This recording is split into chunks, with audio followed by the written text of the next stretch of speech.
Hey everybody, welcome to episode 12 of I'm Not Confined, but I probably should be.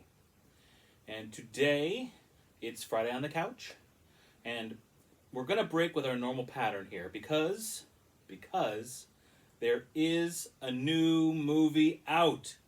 A new release movie. Oh my gosh, it's amazing. We haven't seen one of those in, 80 days? It was scheduled to be released in May in theaters. But because of pandemic and, the like, it got scrapped on its release, and it's now been released directly to Disney Plus. And it's the explanation for why we're wearing sunglasses. It's the Artemis Fowl movie. And, yeah. It's available. It's ready. If you have a Disney Plus subscription, you can watch it right this second. Now, we're recording very late because the film did not release until 3 a.m. on Friday morning. So it is now just a little bit after 5 a.m. And I've finished watching it and have kind of gathered my thoughts on what I thought about it. And I'm coming to the realization that Kenneth Branagh might not be that good of a director of genre movies. I mean, at this point, he's directed a Harry Potter movie. He's directed a couple of Marvel movies. I believe Thor and Doctor Strange are both his, if not one or the other, both. I think it's both, but regardless. And now he's directed this. And I am not overly pleased. I did not love this movie. It's been plagued with problems since pre-production, and people have talked about it quite a bit, about how it's been re-edited and sent back to the studio. It was supposed to come out last summer and didn't end up coming out last summer because didn't like the response it was getting from test audiences, so they re-edited it and reshot a bunch of stuff, and then they put it back out, and then it got pushed back again before the pandemic, and then the pandemic pushed it back even further. So, I mean, we're talking about a troubled movie, yes, and that can be an issue, but it seems to me that Kenneth Branagh, the strengths that he has with doing adult movies, things like the Shakespeare stuff that he's done, and the Agatha Christie, the Murder on the Orient Express movie that he did, those strengths do not satisfy the same way as they do in a genre piece.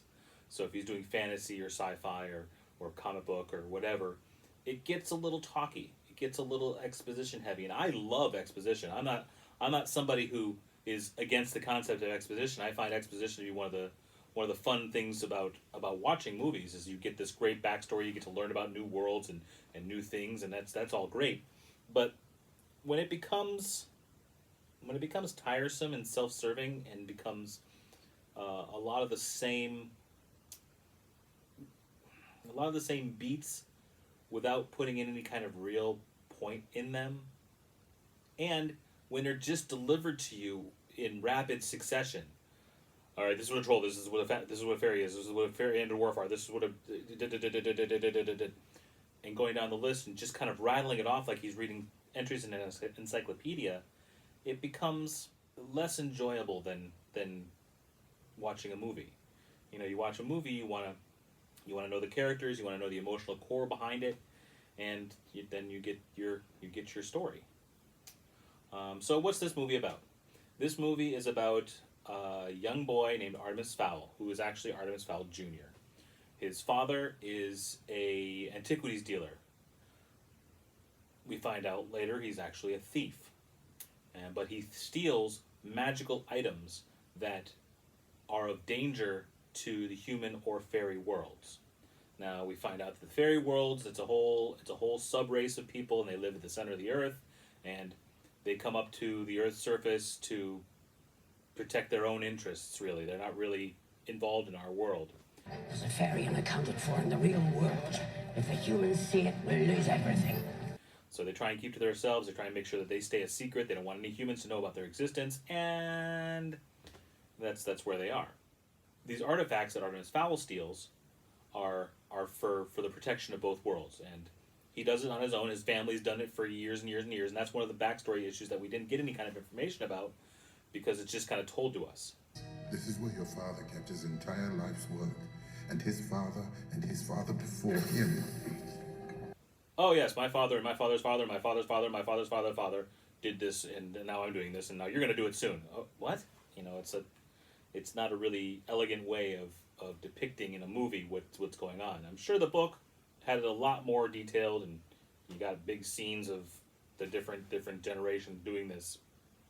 But anyway, Artemis Fowl, the father, is kidnapped by some evil creature whose name is so weird and obscure sounding that even though they said it 3 or 4 times during the movie, I can't remember it because it was the Oswald Bolivia. What? Opal Cowboy. Opal Cowboy. You know, I don't know what they were saying. I don't know how they were saying it. They just, were saying these words, and oh, okay, that's the guy's name. Okay, fine. So he's kidnapped because this bad guy, who may be a woman or a man, we're not. They use a voice changer, and you get the idea from the silhouette that it's a woman, but you're not sure. The plot of this bad guy is that they want to get Artemis Fowl Jr. to give them this artifact that's been lost. Why you would go to a 12-year-old kid to get something that nobody knows where it is, I don't know. And that's one of those plot points that doesn't really make sense. It would have made more sense if they'd gone to the father, who was the thief, to, okay, go get this artifact for me. I'm going to kidnap your son, and then, but I don't know, it's weird. Because in the movie, we're not established that the kid is a thief or any kind of anything except a good student. He's got these great grades, and you can't really learn anything from his teachers, and is kind of a smart ass, which is fine, but we're not given to expect that he's got any kind of special skills beyond just being super smart. Of course, later on you find out that he does have some really great skills, and he's got some really great mastermindy plotting and planning, and that's the whole point. I think that's the part that you really miss out on in the movie that, again, I haven't read the books, but I suspect they probably go into detail about, and that's the reason why he's recruited by this creature, is to get the kid who is this brilliant mastermind criminal. But anyway, and that's basically it. It's a race against time to get this artifact, and of course the fairy world is trying to stop him, and there's big arguments and fights, and he kidnaps a fairy police officer, and I've read all about you. You what? I'm here to officially.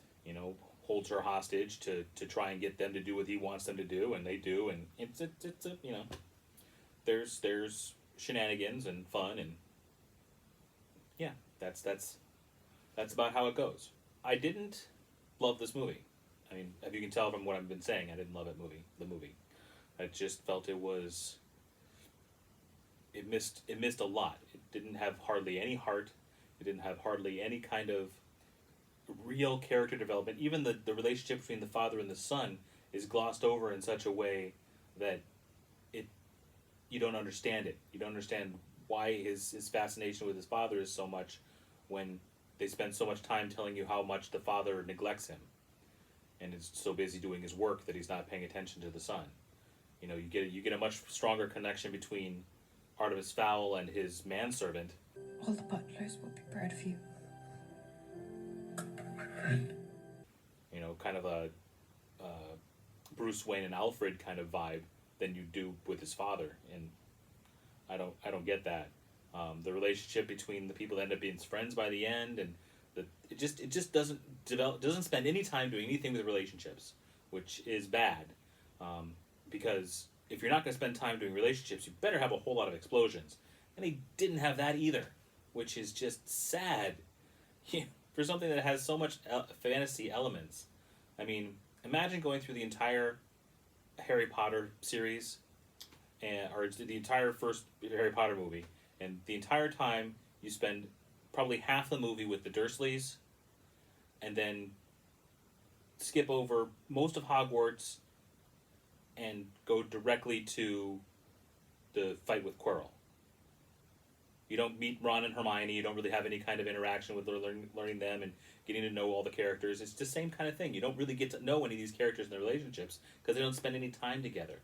You get maybe a flash here of, oh, we did a little bit of sparring with a quarterstaff over here. Oh, you get a little bit of a flash over here. Oh, I told you a bedtime story that one time. And that weakens the story quite a bit. You get a much better character connection between the character played by Judi Dench, who is the police captain, and the kidnapped police officer, fairy police officer, than you do with anybody else, which is weird because, again, she's kind of a really gruff character, and it's weird too because she spends the entire movie talking like this. Imagine Judi Dench talking like this.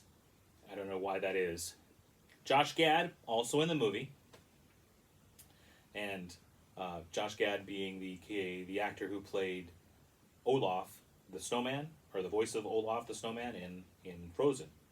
And he also runs around doing this kind of voice because he's playing a dwarf, so I guess dwarves talk like this. The Judi Dench character is a leprechaun, so I don't know why she's la la la la.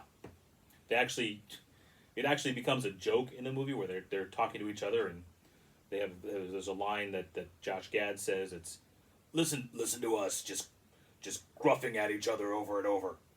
Yeah, you are, but I don't know why. Bring out Officer Short or get back to jail. Listen to the two of us, grunting at each other like a pair of hippos with a throat infection. Again, maybe it's something that's in the book. Maybe there's a reason why that characterization exists, but we didn't get any of that information in the movie, so meh. I'd say that this movie did a really good job of setting the stage for what would be an excellent sequel.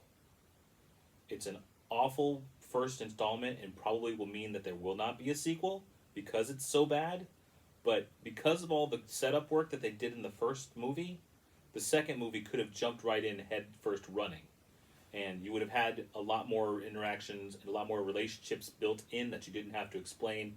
A lot of the world stuff that they did wouldn't have to be explained, and they could just go right into whatever it is they were going to do in the second movie, or whatever happens in the second book, a third book, a fourth book. Because I know it's a series. This was a competition series, a competitor of Harry Potter. So maybe one day I'll read it and I'll go, oh, well, this is what they were trying to do. I don't like it. So yeah. I'm tired. Let's skip to the end. I didn't like it. Wow, Doc, impatient much? Jeez. All right. Well, I have to agree that I'm giving it 2 down as well. Teddy, you're the lone one to speak for it. You got anything to say? Guess not. So that's 1 out of 6. Not so good for this movie. I mean, it is free, and if you have Disney Plus, maybe you want to take a quick look at it. It was supposed to be released, and it's definitely a fantasy movie in the same genre, of fairies and fantasy that you would have seen other things, and I definitely would have paid money to see this in the theaters, and it wouldn't have mattered who told me how bad it was. But I'd avoid it. Don't waste your 2 hours, sadly. But if they do decide to come out with another one, I might tell you to check this one out just to get the primer in. And it's sad because supposedly these are really beloved books. Anyway, that's all the time we have. That's episode 12 of I'm Not Confined, but I probably should be. Friday on the Couch is all done. We'll see you next time. Bye-bye! Oh, like, share, subscribe. Like, share, subscribe.